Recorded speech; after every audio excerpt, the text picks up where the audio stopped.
मुझे मरने से डर नहीं लगता क्योंकि मुझे पता है कि मरने से पहले मुझे बहुत कुछ करना है और मुझे ये भी पता है कि मुझे क्या क्या करना है। दोस्तों, ये शब्द है दुनिया के महानतम साइंटिस्ट में से एक स्टीफन हॉकिंग्स के।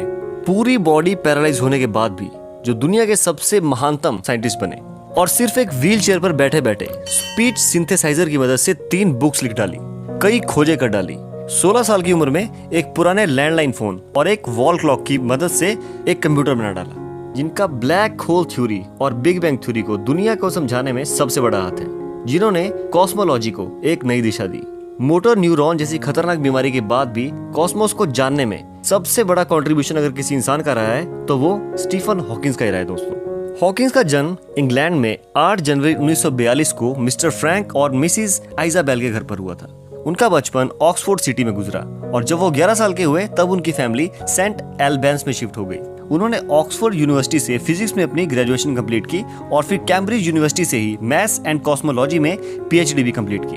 कॉलेज तक उनकी लाइफ सही चल रही थी, लेकिन 1963 में जब वो 21 साल के थे तब एक दिन अचानक से उनकी तबीयत खराब हो गई और उनको हॉस्पिटल ले जाया गया, जहां टेस्ट में पता चला कि उन्हें मोटर न्यूरॉन नाम की एक लाइलाज बीमारी है जिसमें धीरे धीरे शरीर के सभी पार्ट्स काम करना बंद कर देते हैं। डॉक्टर्स ने कह दिया था कि वो मैक्सिमम से मैक्सिमम 2 साल और जी पाएंगे, लेकिन स्टीफन ने अपने आप से वादा किया कि चाहे जो भी हो जाए वो इस बीमारी को खुद के इरादों पर कभी भी हावी नहीं होने देंगे। बॉडी बेशक जवाब दे जाए पर इरादों और जज्बे से कभी हार नहीं मानेंगे। इसी बीमारी के दौरान उन्होंने कैम्ब्रिज यूनिवर्सिटी से अपनी पीएचडी की डिग्री हासिल की और 1965 में उन्होंने जेन विल्डे से शादी कर ली। पीएचडी के बाद हॉकिंस ने कैम्ब्रिज में एज अ रिसर्चर काम करना शुरू कर दिया। फिर 1972 में वो DAMTP यानी department of applied mathematics and theoretical physics के साथ जुड़ गए, जहां पर उन्होंने अपनी पहली book the large scale structure of space and time लिखी। उसी दौरान हॉकिंस के बॉडी पार्ट्स एक एक करके काम करना बंद करने लगे। शरीर ने काम करना बंद कर दिया पर दिमाग अभी भी जिंदा था। उन्होंने अपने लिए एक स्पीच सिंथेसाइजर बनवाया जिसके थ्रू उन्होंने अपनी आगे की लाइफ को जिया और एक आम इंसान से भी ज्यादा अचीवमेंट्स हासिल की।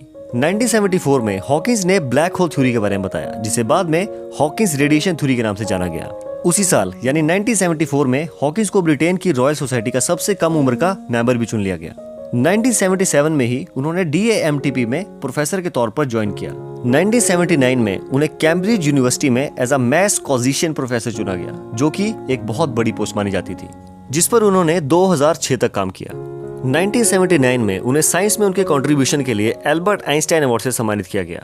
फिर 1982 में the order of the British empire award से और 1988 में फिजिक्स में उनके कंट्रीब्यूशन के लिए द वॉल्फ प्राइज से उन्हें सम्मानित किया गया। 1988 में उनकी book the brief history of time publish हुई, जो उस समय की सबसे ज्यादा बिकने वाली बुक बनी, जिसकी पूरी दुनिया में 1 करोड़ से भी ज्यादा कॉपीज बिकी। 2009 में उन्हें अमेरिका के सर्वोच्च सम्मान प्रेसिडेंशियल मेडल ऑफ फ्रीडम से नवाजा गया। 2014 में इनकी लाइफ स्टोरी पर एक मूवी बनाई गई जिसका नाम द थ्योरी ऑफ एवरीथिंग था। इस मूवी में हॉकिंस की लाइफ के स्ट्रगल्स को दिखाया गया कि कैसे अपनी विल पावर के दम पर इन्होंने अपनी जिंदगी का हर सपना पूरा किया। 14 मार्च 2018 को इस महान साइंटिस्ट ने इस दुनिया को अलविदा कहा और इंसानों की लाइफ को बेहतर बनाने के लिए कई वैल्यूएबल थ्योरीज और रिसर्चेस पीछे छोड़ गए।